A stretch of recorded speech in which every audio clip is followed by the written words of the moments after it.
Hello, and welcome to BrushMyQuant channel.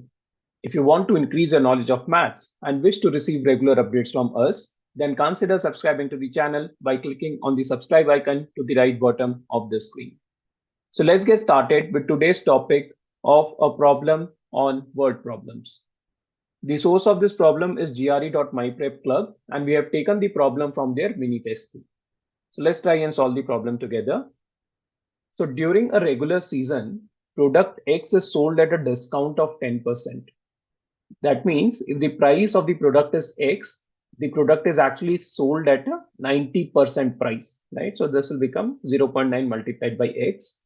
And during off season, an additional discount of up to 40% is given. That means the maximum discount we can give is till 40%, which is an additional discount.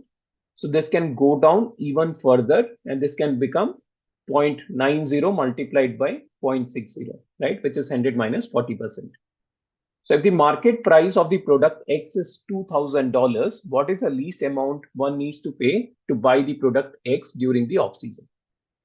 Now, since the market price is 2000, so that becomes 2000 multiplied by 0.9 multiplied by 0.6, that becomes 0.54, and this becomes 1080. So answer will be option number D.